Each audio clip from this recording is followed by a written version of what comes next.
요한복음 18장 4절에서 9절까지의 말씀입니다. 함께 봉독을 하도록 하겠습니다. 요한복음 18장 4절에서 9절 시작하겠습니다.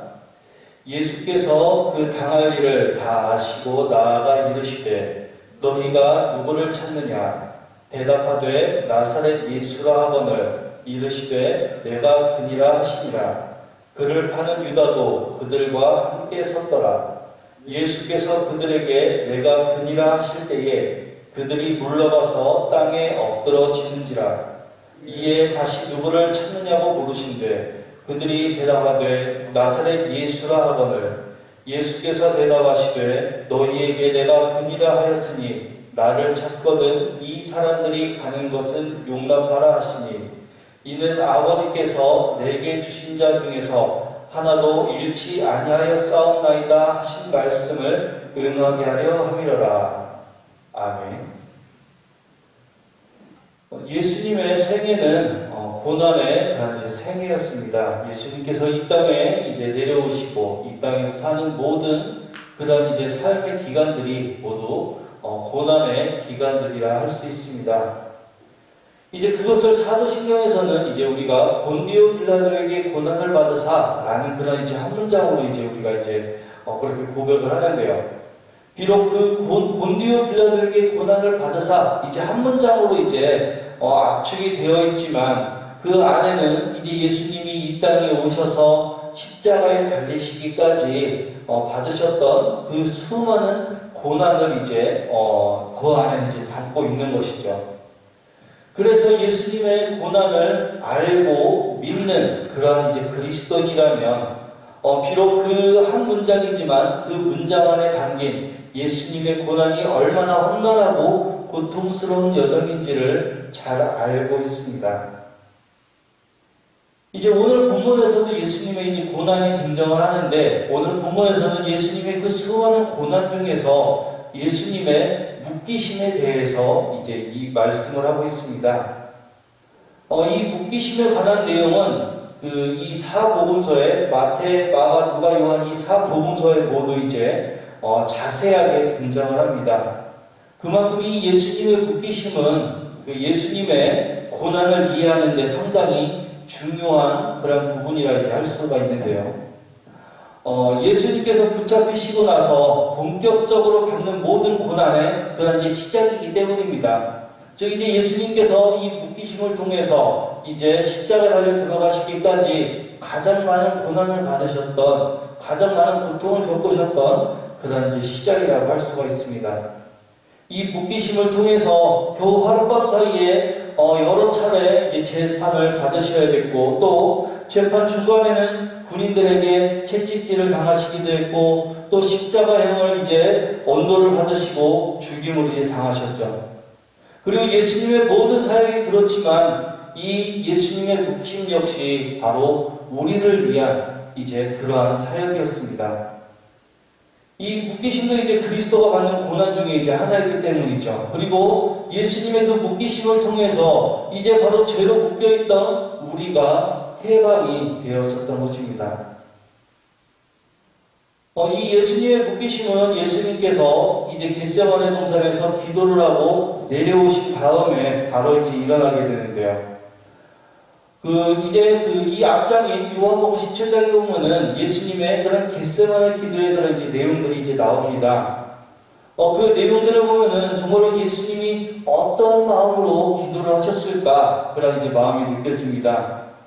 정말로 이제 하나님의 진노의 잔을 마셔야 된다는 그런 이제 부담감 때문에 3번이나 정말로 할 수 있거든 이 잔을 내게서 옮겨 주시옵소서라고 그렇게 이제 간절히 기도하시는 그런 이제 모습이 나오죠. 하지만 마지막에는 자기 원대로 하지 않고 아버지의 뜻이 이루어지기를 원한다고 하시며 기도를 이제 마치십니다. 그리고 이제 그 기도를 마치시면서 예수님은 아버지의 뜻이 그 잔이 지나가는 것이 아니라 그 진노의 잔, 하나님의 그 이제 진노의 잔을 마시는 것이 하나님의 뜻이라는 것을 예수님은 아시게 됩니다. 그리고 그 길을 당당하게 이제 걸어가시죠. 예수님의 묶이심은 바로 그 기도의 응답이었던 것입니다.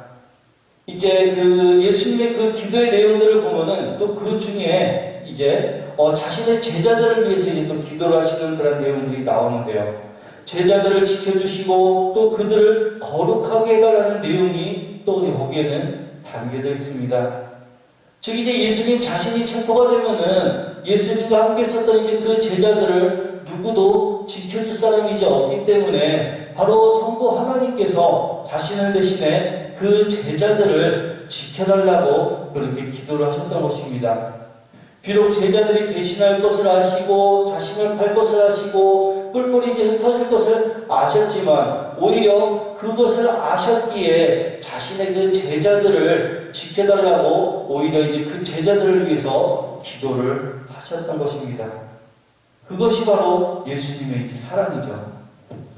그 오늘 본문 8절의 말씀에 보면 예수께서 대답하시되 너희에게 내가 그니라 하였으니 나를 찾거든 이 사람들이 가는 것은 용납하라 하시니 라고 하십니다. 그러니까 제자들은 건드리지 말라는 것이죠. 내가 순순히 묶여서 끌려갈 터이니 내 제자들은 건드리지 말아라라고 그렇게 명령을 하신 것입니다. 그리고 그 이유에 대해서는 9절의 말씀에 이는 아버지께서 내게 주신 자 중에서 하나도 잃지 아니하였사옵나이다 하신 말씀을 응하게 하려 함이로라 라고 그렇게 이제 말씀을 하셨습니다. 많은 사람들은 기도를 하면 무조건 좋은 일이 일어날 것이라고 그렇게 이제 기대를 합니다. 열심히 기도를 해서 안 좋은 일이 생기기를 바라는 사람은 아무도 이제 없을 것이죠. 하지만 예수님은 기도 후 자신이 잡혀가실 것이라는 것을 이제 아셨습니다. 그러나 예수님은 그렇게 체포되면서도 전혀 비굴하지 않고 아주 당당하게 자신의 할 일을 남김없이 행하시는 그런 모습을 보여주셨습니다. 우리가 예수님의 이러한 모습을 통해서 이제 배울 수 있는 것은 바로 기도의 목적은 고난을 피하기 위한 것이 아니라 그 고난을 견뎌내기 위한 것이라는 데 있습니다.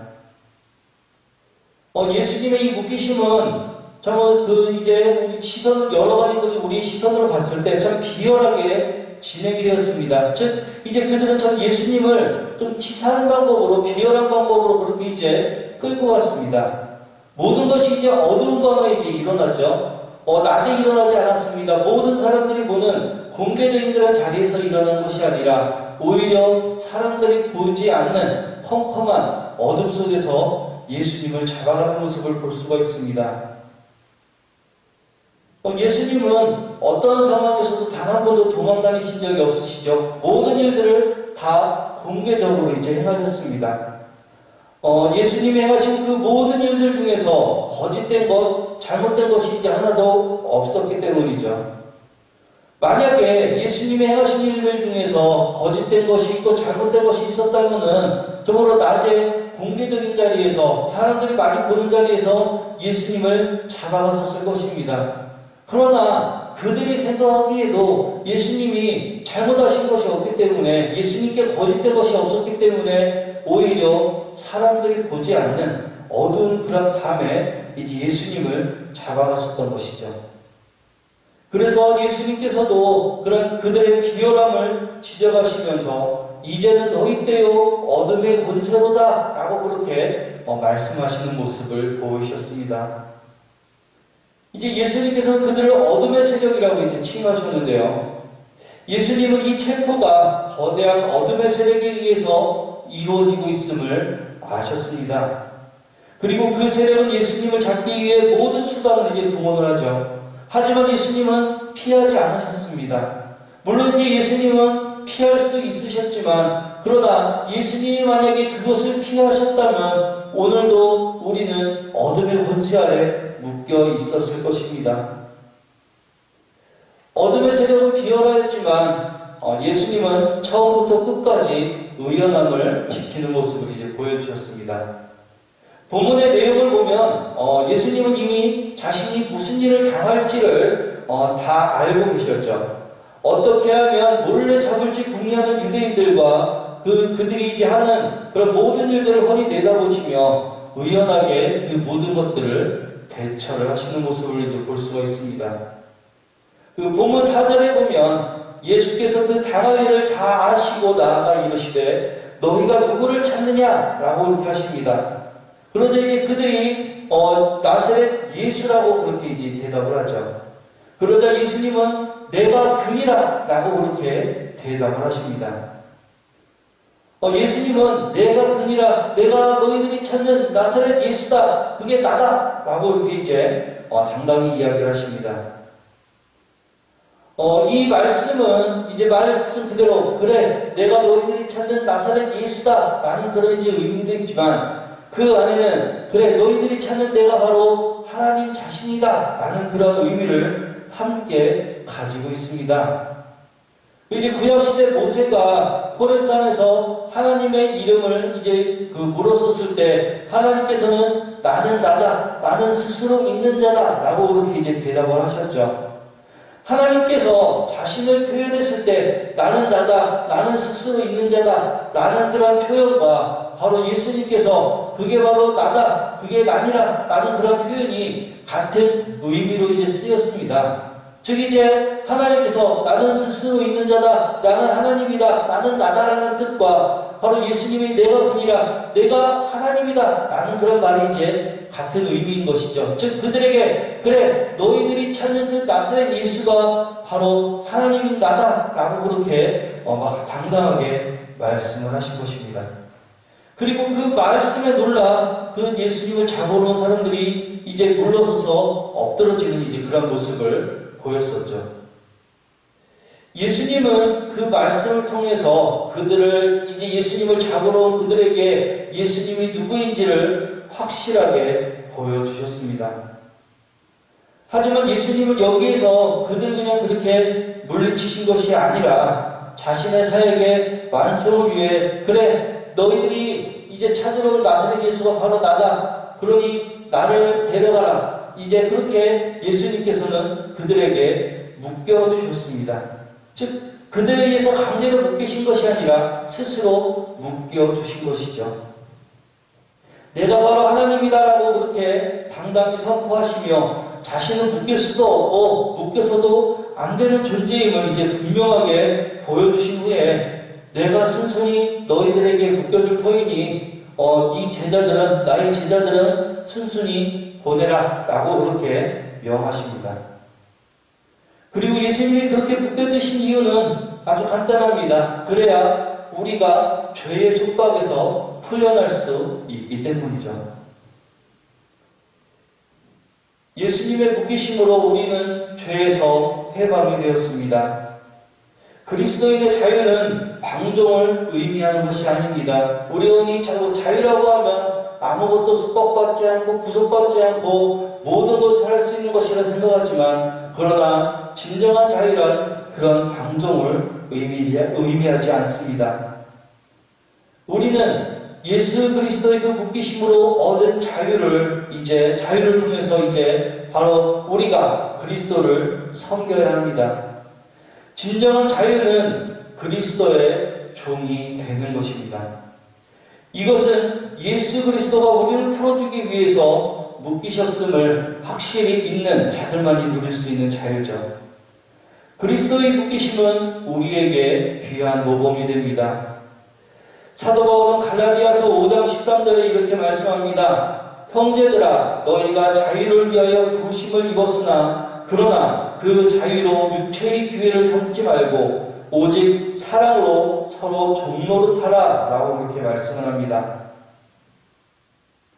참된 자유는 참된 그리스도의 종이 되었을 때 얻어집니다. 그리고 그 참된 그리스도의 종은 오직 그리스도의 복음을 확신하는 이에게 얻어지는 것입니다. 그 확신으로 참된 자유를 얻고 또 그 복음으로 참된 자유를 누리며 기쁨으로 감사함으로 살아가는 우리 모든 아름다운 교회 성도님들이 되시기를 바라겠습니다. 기도하겠습니다. 우리의 죄를 위하여 우리를 대신하여 묶여주시고 또 모든 것을 감당하신 예수님의 그 은혜와 사랑을 정말 우리가 마음 깊이 기억하며 감사드리고 또 감사를 드립니다. 예수 그리스도의 묶이심을 통해서 정말로 죄로부터 해방을 얻었으니 정말로 저희들이 예수 그리스도의 그 구원의 줄, 은혜의 줄, 사랑의 줄에 묶여서 그리스도의 참된 종으로서 참된 자유를 누리며 살아가게 해주시옵소서. 이 사순절 기간 참으로 저희들이 더욱더 깊이 주님의 말씀을 묵상하고 성장하는 기간이 되기를 원합니다.